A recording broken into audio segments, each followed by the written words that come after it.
ለህዝብ ነው የምታገለው ህዝባዊ ነኝ እያለ ህዝቡን እያታለለ ሰራዊቱን እያታለለ ያንን የነበረውን ኢትዮጵያ ውስጥ የነበረውን ጭቆና እና ሌሎችን ነገሮች ተጠቅሞ ወደ ስልጣን የመጣ ነው። ወደ ስልጣንም ከመጣ በኋላ አማራጭ የሚባሉ ነገሮችን ሁሉ የማስወገድ ስትራቴጂ ነው ተጠቅሞ ሲሄድ የነበረው። በሽግግር ዘመኑ የነበሩትን ፓርቲዎች ኦነግን ጨምሮ ምንም አይነት የኢትዮጵያ ፖለቲካል አማራጭ እንዳይሆኑ በማድረግ በማጥፋት ሌሎቹ ሽግግር ውስጥ እንዳይካተቱ በማድረግ ራሱ ብቻውን ነጥሮ በማውጣት ያንን ጉዞውን ለመቀጠል ላይ ሞከረው። እንግዲህ ወደዚህ ከመምጣቱ በፊትም ሌሎች ፓርቲዎችን ኢህአዴግም ከተመሰረተ በኋላ ሌሎች የነበሩትን ፓርቲዎች ብአዴን፣ ኢህዴንን፣ ኦህዴድን፣ ደኢህዴንን ጭምር በራሱ ፍላጎት ብቻ አድርጎ ዲዛይን አድርጎ ከሱ ሀሳብ ውጭ የሆኑትን የላቀ ሀሳብ ይዘው የሚመጡትን አማራጭ ሀሳቦችን የሚያመጡትን ስም እየሰጠ ሌብል እያደረገ እየቆረጠ እያጠፋ የሚፈልጋቸውን ኃይሎች ብቻ በሱ ልክ እሱ ባስቀመጠው ማዕቀፍ ውስጥ ብቻ የሚያስቡ ኃይሎችን በፍላጎቱ ልክ እየከረከመ እያቆየ የሄደ ፓርቲ ነው። በዛ ነው ጠቅላላ እድገቱና በዚህ ነው የመጣው ማለት ነው። ስለዚህ ትነግ ዋናው ፍልስፍናው የመጨረሻው አማራጭ እሱን ብቻ እንደሆነ ከዛ ውጭ ያሉ አስተሳሰቦች ሁሉ መጥፋት እንዳለባቸው አምኖ የሚንቀሳቀስ ፓርቲ ነው። በዚህ አስተሳሰቡ ባለፉት 27 ዓመታት ኢትዮጵያኖች ላይ አስከፊ ጉዳት ፈጽሟል።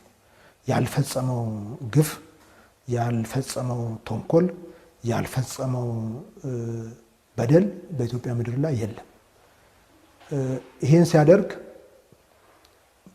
አንድ 5 ነጥቦችን እንደ ማዕቀፍ ማየት ይቻላል። እንደ ጉዳት ወስዶ ማየት ይቻላል። የመጀመሪያውና ትልቁ ነገር ያደረገው መከፋፈል። ብሔር ልዩነት ተፈጥሯዊ ነው፣ ዛሬ የተፈጠረ አይደለም። ይህንን የብሔር ልዩነት በአዎንታዊ መንገድ ከጠቀምንበት ሞር ኢትዮጵያን ያጠናክራል፣ ኢትዮጵያን ወደ ላቀ ደረጃ ያሸጋግራል። ኢትዮጵያ ከጠነከረች ህወሓት ቦታ የለውም። የደከመች ኢትዮጵያ ነው የሚፈልገው።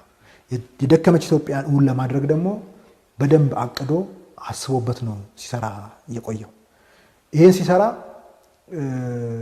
አንደኛ በብሔርና በብሔሮች መካከል መጠራጠር እንዲፈጠር፣ መጓተት እንዲፈጠር፣ አንዱ አንዱን በበደል እንዲመለከት ይህንን ማዕከል አድርጎ ነው አንደኛ የሰራው።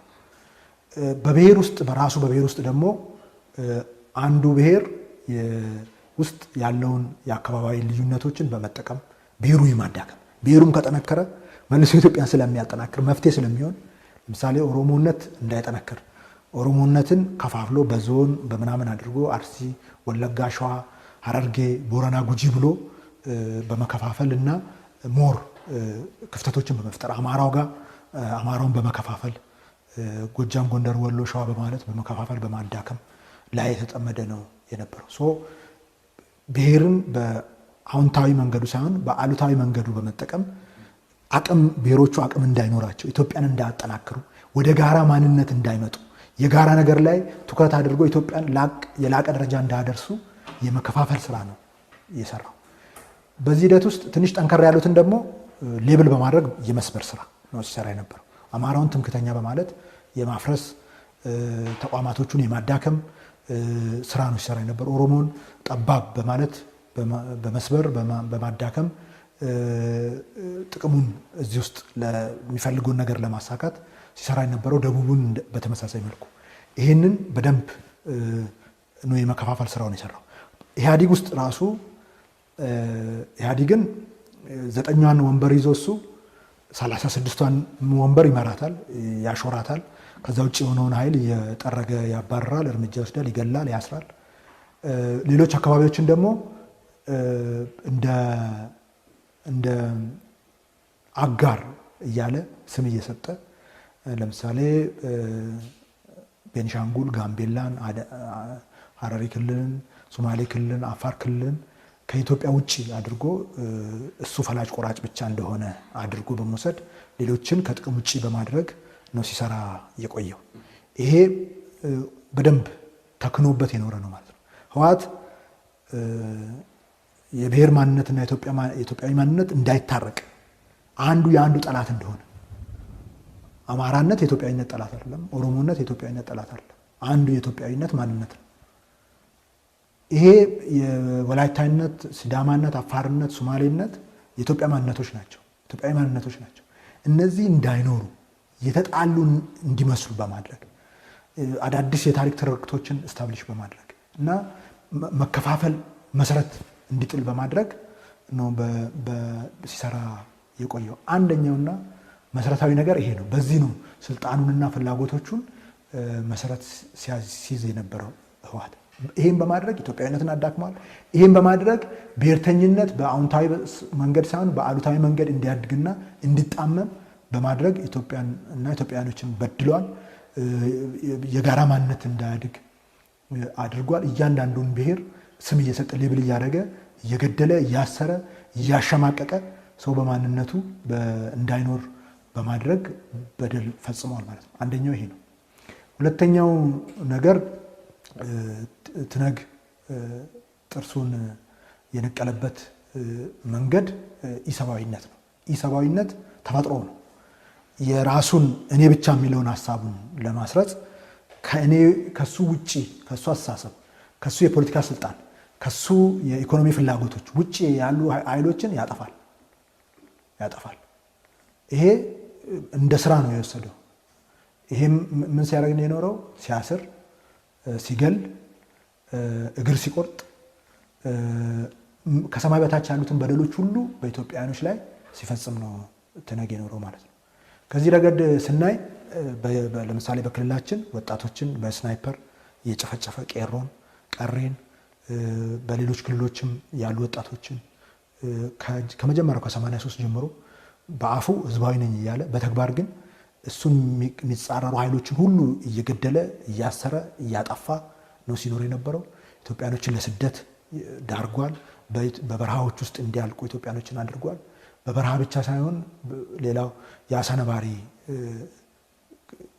ምግብ እንዲሆን አድርጓል። ይህም በማድረግ ኢትዮጵያ ውስጥ ሰው ተረጋግቶ እንዳይኖር፣ አማራጭ ሀሳቦች እንዳይኖሩ አድርጓል። ወይ ይገላል፣ ወይ ያስራል፣ ወይ ከሀገር ያጠፋል። ከሶስቱ መንገድ ውጭ ሌላ መንገድ የለም። ትነግ ውይይት አቅም፣ አማራጭ ሀሳብ አቅም፣ አማራጭ ሀሳብ አለኝ ብሎ ሚል ኃይሉን ሁሉ ማጥፋት ላይ ማዕከል ያደረገ ነው ስራው። በዚህ ያልተፈጠረ የኢሰብአዊነት ተግባር በኢትዮጵያ ምድር ላይ የለም። እስር ቤቶች እንዲሞሉ አድርጓል። ብዙዎች ያሉበት እንዳይታወቅ አድርጓል። መሞታቸው መኖራቸው እስካሁን የማይታወቁ መዓት ከኦሮሚያ ክልልም ብዙ ታጋዮች ብዙ የህዝብ ጥያቄ ይዞ ሲንቀሳቀሱ የነበሩ ሰዎች አሉ ማለት ነው። ይሄን በማድረግ ነው የተጋ ነው። ሶስተኛው የትነግ በደል ህገ መንግስቱን የይስሙላ ማድረግ ነው። የይስሙላ ማድረግ ነው። ይሄ ሲባል በኢህአዴግ ውስጥ የፈጠረውን የበላይነት በህገ መንግስቱ የተቀመጡትን መብቶችና የነበሩትን ቃል ኪዳኖች እንዳይፈጸሙ በማድረግ ነው ሲሰራ የነበረው። ይህም በማድረግ በይበልጥ ክልሎችን ፑፔት አድርጎ ማደራጀት ብቻ ሳይሆን እነሱን የሚያስተዳድሩ ሞግዚቶችን በመደብ በጀታቸውን ይዘርፋል። ሁሉን ነገሩን በሚያደርግ በደል የሚፈጽመውን በደል በሚያመቸው መንገድ እያደራጀ ውስጥም አማራጭ ነገሮች እንዳይመጡ በሚከለክል መንገድ እያደረገ ህገ መንግስቱ ለይስሙላ እንዲሆን፣ ፌዴራሊዝሙ ለይስሙላ እንዲሆን፣ እሱ የሁሉ ነገር ወሳኝ እንዲሆን አድርጓል ማለት ነው። ስለዚህ በተጨባጭ ህገ መንግስቱን በመናድ ብቻውን የ100 ሚሊዮን ህዝቦች መቀመጫ ላይ ሲቀመጥ ነው የነበረው። ቲፒኤልኤፍ ትንሽ ኃይል ሆኖ ሲያበቃ የሁሉም ኢትዮጵያኖች ፌት ላይ የመወሰን ስልጣን እንዲኖሩ አድርጎ ነው ራሱን ያደራጀው። ይህን ለማድረግ ክልሎቹ ለይስሙላ እንዲሆኑ፣ ምንም መብት እንዳይኖራቸው፣ ነፃነት እንዳይኖራቸው፣ በነፃነት እንዳያስቡ፣ በነፃነት እንዳያቅዱ፣ በነፃነት እንዳይፈጽሙ በማድረግ ነው ሲሰራ የቆየው። ይህም በማድረግ በከፍተኛ ደረጃ ክልሎችን ያዳከመበት እና ህገ መንግስታዊ ስርዓቱን የይስሙላ እንዲሆን፣ ፌዴራሊዝሙ የይስሙላ እንዲሆን አድርጎታል ማለት ነው። አራተኛው ዘረፋ ነው። ትነግ ቲፒኤልኤፍ ህወሓት የኢትዮጵያ ውስጥ ሌብነትን ሞያ ያደረገ ፓርቲ ነው። ሞራል እንዲወድቅ፣ የትውልዱ ሞራል እንዲወድቅ፣ መስረቅ እንደ ባህል እንዲሆን፣ ግብረ ገብነት እንዲጠፋ፣ ኢትዮጵያዊነት እንዲረክስ ያደረገ ፓርቲ ነው። ይህም በማድረግ ውስጥ ኦሮሚያ ክልል የምናውቀው ነው። አርሶ አደርን በማፈናቀል መብቱን የሚጠይቀውን በመግደል ከቀዬው በማባረር እዚህ አዲስ አበባ ዙሪያ የፈጸመውን የቅርብ ጊዜ ትዝታችን ነው። ያለፈው 27 ዓመት ምን እንዳደረገ ይህም በማድረግ ከፍተኛ የሆነ የኢኮኖሚያዊ ማህበራዊ ቀውሶችን አስከትሏል። ኢኮኖሚው እንዳያድግ አጠቃላይ የሚቀርጻቸው ፖሊሲዎችና ስትራቴጂዎቹ ለሌብነት እንዲመቹ አድርጎ ነው። የኢትዮጵያ ኤክስፖርት ማደግ አልቻለም። የኢትዮጵያ ግብርና ማደግ አልቻለም። በምግብ ራሳችንን መቻል አልቻለም። እነሱ ግን የራሳቸውን ፍላጎት እያሳኩ የሄዱበት መንገድ ነው የነበረው ማለት ነው። ይህም በማድረግ ኢኮኖሚው በአረንቋ ውስጥ እንዲቆይ አድርጓል። በድህነት ውስጥ እንድንቆይ አድርጓል። ይህም በማድረግ በከፍተኛ ደረጃ ድህነት ስር እንዲሰድ አድርጓል። ስራ አጥነት እንዲያድግ፣ የውጭ ምንዛሬ ችግር እንዲሆን፣ አገሪቷ የተበደረችውን እንዳትከፍል፣ ፕሮጀክቶች እንዳይጠናቀቁ፣ የስኳር፣ የፓርክ፣ የህዳሴ ግድብን መውሰድ እንችላለን። ይህም በማድረግ አጠቃላይ ቀጠናዊ ቀውስ የፈጸመ ኃይል። አምስተኛው እንደ ማዕቀፍ መታየት የሚችለው ህወሓት ከመጀመሪያው ጀምሮ የኢትዮጵያ ስትራቴጂክ ጠላት ሆኖ ነው የተደራጀው። የኢትዮጵያ ጠላቶች ህወሓትን የሚደግፉበት ዋነኛው ምክንያት ህወሓት ኢትዮጵያ ውስጥ ብልጽግና እንዲረጋገጥ፣ የኢትዮጵያ ጂኦፖለቲካዊ ጥቅሞች እንዲከበሩ፣ ኢትዮጵያ ፍላጎቶቿንና ህልሞቿን እንዳታሳካ አድርጎ የቆመ ድርጅት ስለሆነ ነው። እዚህ ላይ በደንብ ነው አቅዶበት ነው የሰራው። ከጎረቤቶቻችን ጋር ሰላም እንዳንሆን በየቦታ የተለያየ ኃይል እያደራጀ እየተነኮሰ እያፈረሰ የሚሄድበት ከኤርትራ ህዝብ ጋር እና ከኤርትራ መንግስት ወንድም ህዝብ ጋር መንግስት ጋር ምንም አይነት ሰላም እንዳይኖር በማድረግ ይሄ ህዝብ አንድ ህዝብ ነው። በጋራ የኖረ ህዝብ ነው። ብዙ የጋራ ታሪኮች ያሉት ህዝብ ነው። በጋራ እንደ መንግስት እንደ ሀገር በጋራ አብሮ የሚሰራቸው ነገሮች ሳሉ እነዛ ነገሮች አቅሞች ጥቅም ላይ እንዳይውሉ በማድረግ የኢትዮጵያ ጠላቶች የሚፈልጉትን ነገር በማሳካት ሰፊ ስራ ሰርቷል። አጠቃላይ ቀጠናውን የታመሰ አድርጎ የቀጠናው አለቃ ራሱን አድርጎ ትናንሽ ኃይሎችን በየቦታው እየፈጠረ በበደል ውስጥ እንዲኖሩ በማድረግ የኢትዮጵያን ጥቅሞች አሳልፎ እየሸጠ የኖረ ድርጅት ነው። ይህ ኃይል መርሰነሪ የሆነ ኃይል ነው። የኢትዮጵያ ጠላት፣ የህዝቦቿ ጠላት፣ የጥቅሞቿ ጠላት ሆኖ ከጥቅሞቿ ጋር አንድ ቀን ቆሞ አያውቅም። ጥቅሞቿን በማፍረስ በመሸጥ ላይ የተመሰረተ ኃይል ነው ይሄ ኃይል። ይህም በማድረግ ኢትዮጵያኖችን ሲበድል ኖሯል ማለት ነው። ይህ አጠቃላይ ስናየው ለኢትዮጵያኖችና ለኢትዮጵያዊነት ከፍተኛ ንቀት ያለው ኃይል፣ በማናለብኝነት በጉልበት የሚያምን አማራጭ የሚባል ነገር እንዳይኖር አድርጎ የተፈጠረ እሱን እየተገበረ በሱ ያደገ በሱ ጥርሱን የነቀለ በሱ ኢትዮጵያን በአዙሪት ውስጥ እንድትኖር ሲያደርግ የቆየ በከፍተኛ ደረጃ በንቀት የሚኖር በፕሮፓጋንዳ ጆሮውን የህዝቡ ላይ ከፍተኛ ወሬ በመንዛት ህዝቡን ጆሮ በመድፈን ሌሎች አማራጮች እንዳይሰሙ በማድረግ ማንም ሰው ምንም ነገር እንዳያስብ አድርጎ ለመኖር ሲሰራ የቆየ ድርጅት ነው ማለት ነው። ከዚህ አንጻር ስናይ ከፍተኛ በደል በኢትዮጵያና በኢትዮጵያዊነት ላይ የሰራ ኢትዮጵያዊነትን ለማፍረስ የሚችለውን ሁሉ ያንዳንዱን ብሔር ለማፍረስ የሚችለውን ሁሉ ያደረገ ኃይል። እንግዲህ ህወሓት ላይ የፌዴራሉ መንግስት ተገዶ የገባበት ህግን የማስከበር ዘመቻ በእርሶ እይታ ምን አይነት ውጤትን አምጥቷል ማለት ይቻላል? በተለይ ከተገኙ ድሎች አንጻር እንዲሁም ለትግራይ ህዝብ ሲደረግ የነበረው ሰብአዊ ድጋፍ፣ በአንጻሩ ደግሞ የህወሓት ጁንታ ቡድን ሰብአዊ ድጋፉ በአግባቡ ለህዝቡ እንዳይደርስ ሲያደርግና ሲሰራቸው የነበረው ሴራና ተንኮል በእርሶ እይታ እንዴት ይገመገማል? እንግዲህ ህወሓት ከመጀመሪያው ጀምሮ የትግራይን ህዝብ የከዳ ድርጅት ነው። ኢትዮጵያን ከማግዳቱ በፊት የትግራይ ህዝብ ህወሓት ስር ተሰልፎ ታግሏል፣ መስዋዕትነት ከፍሏል፣ ልጆቹ መስዋዕት አድርጓል። ነገር ግን የትግራይ ህዝብ እስከዛሬ በሴፍቲኔት ውስጥ ነው የሚኖረው።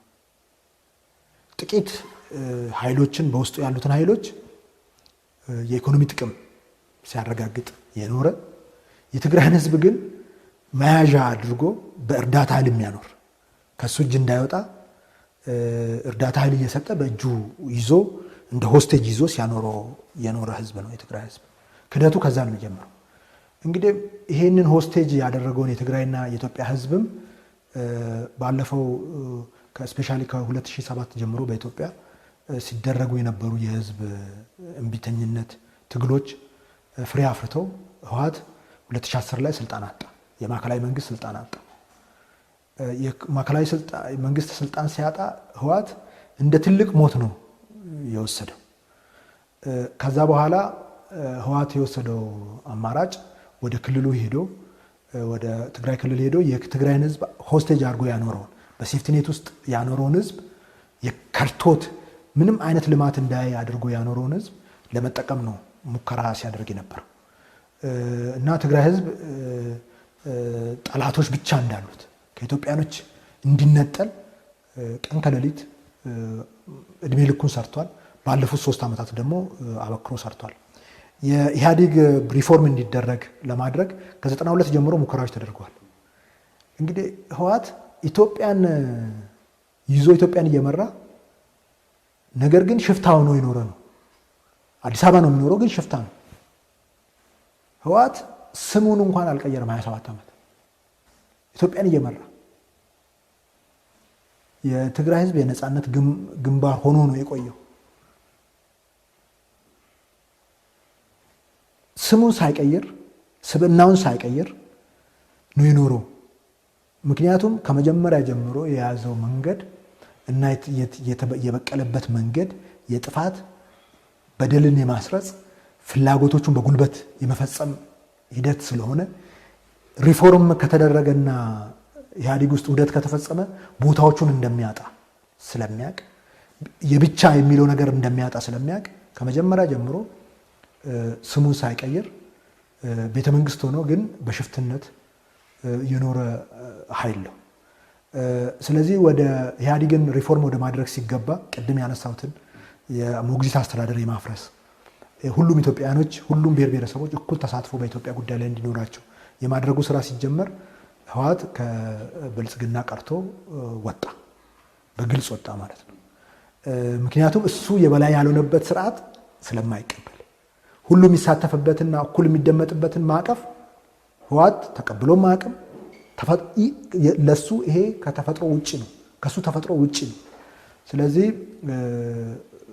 ወደ ነገሮችን ወደ ማክረር የሄደበት ሰራዊት ወደ ማደራጀት የሄደበት ሁኔታ የተፈጠረው መንግስት ይህንን በሰላማዊ መንገድ ለመፍታት ከሰማይ በታች ያላደረገው ነገር የለም። ከፍተኛ ጥረት ተደርጓል። ሽማግሌዎች ተልከዋል። ሃይማኖት አባቶች ተልከዋል። ለማወያየት ለማግባባት ተሞክሯል። ምክንያቱም ዋናው የብልጽግና ፍልስፍና መደመር ነው። መደመር ደግሞ የነበረውን በጎ ነገሮች ማስቀጠል፣ ክፍተቶችና ስህተቶችን ማረም እና ወደፊት መራመድ ነው። ይሄ ኢትዮጵያ የነበረችበትን የአዙሪት ፖለቲካ የመጠላለፍ ፖለቲካ ያንን ምዕራፍ ለመዝጋት የተቋቋመ ድርጅት ነው። ስለዚህ በዛ ማዕቀፍ ህወሓትን አካቶ ይዞ ለመሄድ ከፍተኛ ጥረት ነው የተደረገው። ጥረት ይደረግ እንጂ በሚፈለገው ደረጃ እውነት ለመናገር ከሆነ አልተሳካም። በሚፈለገው ደረጃ ወደፊት ማስኬድ አልተቻለም። ተለመነ፣ ተዘከረ፣ ውይይት፣ ሰፋፊ ውይይቶች ተደርገዋል። ያንን ሁሉ እምቢ ብሎ የኔን አለቅነት ካልተቀበላችሁ ብሎ የነበረውን ንቀት ለመፈጸም ወደዛ መሸገ። ህዝቡንም ውስጥ ተደብቆ መከላከያ ሰራዊቱን ኢትዮጵያ መከላከያ ሰራዊት እንዳይኖራት መከላከያ ሰራዊቱን አጠቃ። ካጠቃ በኋላ መንግስት የህግ ማስከበር እርምጃውን ወሰደ። ያው በግልጽ ወጥተው አጥቅተናል፣ ኢትዮጵያ መከላከያ ሰራዊት እንዳይኖራት አድርገናል ብሎ እንደነፉ ሁሉንም መሳሪያዎቻችንን የኢትዮጵያን መከላከያ ሰራዊት ጀግናውን መከላከያ ሰራዊት ወሰዱ። ያንን ማዕከል አድርገው ከፍተኛ ጥፋት የፈጸሙት ጡት ቆርጠዋል፣ ገለዋል፣ ሬሳ አቃጥለዋል። ያላደረጉት ከሰማይ በታች ያልፈጸሙት በደል የለም። ሰራዊቱን ተዋግቶ ትግራይን እንዳልጠበቀ ሁሉ መስዋዕትነት እንዳልከፈለ ሁሉ የትግራይ ገጠሮችን እንዳላለማ ሁሉ ለህዝቡ ቆሞ እንዳልተከላከለ ሁሉ ከኋላ መተውት ውስጡ አደራጅተው ክደት ፈጽመውበት በጣም ዘግናኝና አስቀያሚ ነገር ፈጽሟል። እንግዲህ ይሄንን ማዕከል አድርጎ ሰራዊቱ ምንም ነገር እጁ ላይ ሳይኖረው ውስጡ ፈርሶ እያለ ምንም መሳሪያ እጁ ላይ ሳይኖረው ዓላማ ይዞ እውነት ይዞ ታግሎ በአጭር ጊዜ ውስጥ ለብዙ ዓመታት ዝግጅት ሲያደርግ የነበረውን ኃይል አሸንፏል። ጦርነት ሰው የሚያሸንፈው በውጊያ ብዛት አይደለም፣ የእውነት ጉዳይ ነው። የፍትሃዊነት ጦርነት የመሆን ጉዳይ ነው እንጂ መሳሪያ ጋጋታም አይደለም፣ የሰራዊት ብዛትም አይደለም። የኢትዮጵያ መከላከያ ሰራዊት በዛ ደረጃ ተመቶ በዛ ደረጃ አፍርሰውት ምንም አይነት መሳሪያ ሳይኖረው እውነትን ይዞ የኢትዮጵያን ሕዝብ ድጋፍ ይዞ ጀግናው መከላከያ ሰራዊት አስደናቂ ተግባር ፈጽሞ ህወሓትን ደምስሶታል። የህወሓትን ኃይል አካባቢውን ተቆጣጥሮ እዚህ ውስጥ የነበሩትን አመራሮች ሌሎቹን ደምስሶ ሌሎቹን በብዛት ቁጥጥር ስር አውሏቸዋል። አሁን ውስን የተቀሩት ኃይሎች ህዝቡን የማደናገር ስራ እየሰሩ ያሉ ኃይሎች ውጪ ሌላው በቁጥጥር ስር ብሏል፣ ሌላው ተደምስሷል። እንግዲህ እዚህ ሂደት ውስጥ የኢትዮጵያ መንግስት ትልቁ ፍላጎቱ የትግራይ ህዝብ ኢትዮጵያዊ ህዝብ ነው። አንዱ የኢትዮጵያ ኃይል ነው። በአጠቃላይ የዲሞክራሲ ስርዓት ውስጥ ተሳትፎ መቀጠል ይገባዋል፣ መሆንም አለበት። ሰብአዊና ዲሞክራሲያዊ መብቶቹ መጠበቅ አለበት። ይህንን ለማድረግ መንግስት የሚያስፈልገውን እርዳታ ሁሉ ሲያቀርብ የነበረው ክልላችንም ጭምር የሚያስፈልገውን ገንዘብ፣ ዘር ጭምር፣ እህል፣ ህዝባችን ጭምር እህል ሲያቀርብ ነው የነበረው ከክልላችን። ይህም በማድረግ ህዝቡን ወደ ህይወቱ የመመለስ ስራ ሲሰራ ነው የነበረው። ይሄ መሰሪ ቡድን ግን ህዝቡን እንደ ጋሻ አድርጎ ህዝቡን እያስቀጠቀጠ ህዝቡን እያረደ ህዝቡን እያስገደደ ፍላጎቶቹን ለማሳካት ከፍተኛ ጥረት አድርጓል። አልተሳካለትም። ስለዚህ በከፍተኛ ደረጃ ህወሓት የዛሬ ዓመት የነበረውን አቅም እንዳይኖረው፣ የነበረውን አደረጃጀት እንዳይኖረው፣ የፓርቲ ህልውና በዛ ልክ በነበረው ልክ እንዳይኖረው፣ የወታደራዊ አቅም በነበረው ልክ እንዳይኖረው አድርጓል። የህግ ማስከበር ስራው እንግዲህ ህግ ማስከበር ስራው ሄዶ ህዝብን ወደ አንድ ደረጃ ማውጣት ያስፈልጋል። ባለፈው ዓመት በወከባ ነው እንዳርስ ተደርጎ የከረመው። አሁን ደግሞ በዚህ ዓመትም በወከባ መቀጠል የለበትም ብሎ መንግስት የተናጠል ተኩስ አቁም አድርጎ ሞር ወደ ፖለቲካዊ ሁኔታ ህዝቡን እየመለሰ እንዲሄድ፣ ኢኮኖሚው ላይ ደግሞ ህዝቡ ተጠቃሚ እንዲሆን ለማድረግ ከፍተኛ ጥረት አድርጓል። ህወሓት ግን ከመጀመሪያ ጀምሮ የትግራይን ህዝብ የከዳ ኃይል፣ እነዚህ ቡድኖች የራሳቸው ልጆች የማስተማር የመዝረፍ፣ የራሳቸውን ህይወት የማደላደል፣ እነሱ ስለ የተሰለፉ ኃይሎችን በውስጥም በውጭ ማደራጅተው ጥቅመኛ ከማድረግ ውጭ የትግራይን አርሶ አደር ከድተውት ነው የኖሩት እድሜ ልካቸው። አሁንም ያንን ክደት ነው ላው ላይ እየፈጸሙት። መንግስት እንኳን ተረጋግቶ ህዝቡ አንድ ደረጃ ይምጣ ብሎ ያለውን ፍላጎት እንዳይከናወን፣ እርሻው እንዳይከናወን፣ እርዳታ እንዳይደርስ መንግስት እህል አስቀምጦ ነዳጅ አስቀምጦ የሚያስፈልገው ነገር ሁሉ አድርጎ ነው ሲወጣ ነው የወጣው። ተጨማሪ መግባት ያለባቸው እንኳን እንዳይገቡ በማድረግ ነው ሲሰራ የነበረው። የትግራይ ህዝብ ጸር ነው ያይል። ትግራይ ህዝብ ከሌላው ህዝብ ጋር እንዲነጠል፣ ከሌላው ህዝብ ጋር ጠላትነት እንዲኖረው ለማድረግ እድሜ ልኩን ይሰራል። ትግራይ ህዝብ ደግሞ በኢትዮጵያዊነቱ የጸና አቋም ያለው መዓት መስዋዕትነት የከፈለ ህዝብ ስለሆነ እነሱ በፈለጉ ልክ አልተሳካላቸው። ለዚህ ግን በደንብ አቅዶ የሰራ ያለው ህግ የማስከበሩ ሂደት በከፍተኛ ደረጃ ውጤት አምጥቷል። ኢትዮጵያን ከመፍረስ ታድጓታል። ኢትዮጵያን ሰራዊት አልባ ለማድረግ ህወሓት አቅዶ የሰራው ፍላጎቱ እንዳይሳካ በጀግናው መከላከያ ሰራዊት አድርጓል። የድርጅቱ ኮር አመራሮች ሌላው እንዲደመሰስ፣ ሌላ ቁጥጥር ስር እንዲውል አድርጎታል። የዘረፉት መሳሪያ፣ የዘረፉት ንብረት በከፍተኛ ደረጃ እንዲመለስ፣ መስመር እንዲይዝ፣ ሌላውም ከጥቅም ውጭ እንዲሆን ማድረግ ተችሏል። ይህ ኃይል ቀጠናዊ እና በሀገር ደረጃ አደጋ ከነበረበት ደረጃ በከፍተኛ ደረጃ እንዲወርድ ማድረግ ተችሏል እና እጅግ በጣም ውጤታማ ነው የነበረው። ህዝባችን ጀግናው መከላከያ ሰራዊት ከፍተኛ ተጋድሎና በኢትዮጵያ ታሪክ ውስጥ ሲወሳ የሚኖር ተግባር ተፈጽሟል። በተለይ እንግዲህ ከዚህ ከሰብአዊ ድጋፍ ጋር ተያይዞ በተለይ የትግራይ ክልል መሰረታዊ ልማቶችን የማጥፋት ሂደትንስ እንዴት አይተውታል? እሱማ ህወሓት የተካነበት ነው። ህወሓት አንዱ ስራው ድልድይ ማፍረስ፣ መሰረተ ልማቶችን ማፍረስ እና ህዝብን ሆስቴጅ ማድረግ። አሁን ድጋፉን ህወሓት የሚቀበለው ድጋፉ የመሳሪያ መግዣ እስከሆነ ድረስ ህዝቡን ለምግብ ብሎ እንዲዋጋ እስካስደረገለት ድረስ ይሄ ሲሆን ብቻ ነው ድጋፉን ህወሓት የሚቀበለው። ይሄ ነው ታሪኩ የሚያሳየን። 77 ላይ ራብ መጥቶ ድርቅ ገብቶ የትግራይ ህዝብ እንደ ቅጠል ሲረግፍ ህወሓት ቪዲዮውን ገንዘብ ለመሰብሰቢያ ነው የተጠቀመበት። የለቀመውን እህል ጭምር ሳይቀር ሽጦ መሳሪያ ገዝቶበት ህዝቡን ደግሞ ሆስቴጅ አድርጎ ምግብ የምሰጥህ ከተዋጋ ብቻ ነው ብሎ አስገድዶት ህዝቡን እያዋጋ የኖረ ድርጅት ነው። በ27 ዓመት ስልጣን ላይ ሆነው ህዝቡን ከሴፍቲኔት ውስጥ አላወጣውም። ሴፍቲኔት ውስጥ ተጣብቆ እንዲኖር ነው ህዝቡን ያደረገው። ለምን? ሆስቴጅ አድርጎ ሲፈልግ የሚያንቀሳቅሰው ኃይል ሆኖ እንዲሰራ ስለሚፈልግ ነው። ስለዚህ አሁንም ሰብአዊ ድጋፎች ለህወሓት ህዝቡን ወታደር አድርጎ ካላሰለፈለት በስተቀር ለህወሓት ሆስቴጅ አድርጎ የትግራይን ህዝብ ካላስቀጠለለት በስተቀር ሰብአዊ ድጋፉ እንዲደርስ አይፈልግም። ስለዚህ ባለፈው 9 ወራትም እዛ መከላከያ ሰራዊት ሲንቀሳቀስ እህሉ ህዝቡ ጋር እንዳይደርስ በማድረግ የደረሰውን ደግሞ እንደ መያዣ በመያዝ ህዝቡን በማስገደድ በማሰለፍ በዚህ ነው ሲሰራ የኖረው። ይሄ ነው ሙያው። ይሄን ካጣማ ህልውናውን ያጣል። ለዚህ ነው የሰብአዊ ድጋፉን ከልክ በላይ አጡዞት አስጮሆት የትግራይን ህዝብ መልሶ ሆስቴጅ ማረጊያ መንገድ የመረጠው። አሁንም እያደረገ ያለው ይሄንን ነው። ሰብአዊ ድጋፎቹን መያዣ አድርጎ ነው እየሰራ ያለው። ሰብአዊ ድጋፉ ያላገኘ የትግራይ ቤተሰብ ልጁን ለውትድርና ያልሰጠ ቤተሰብ ሰብአዊ ድጋፉን አገኘ። እያስገደደ እየጨቆነ እየገረፈ እየገደለ ነው እያዋጋ ያለው እና ያ ድጋፉን አጠቃላይ ለውትድርና እንቅስቃሴው አቅም አድርጎ ነው የተጠቀመበት። ድልድዮችን የማፍረስ መሰረተ ልማቱን የማፍረስ የሚሰራው ድራማ ደርግ ጊዜም ይታወቃል።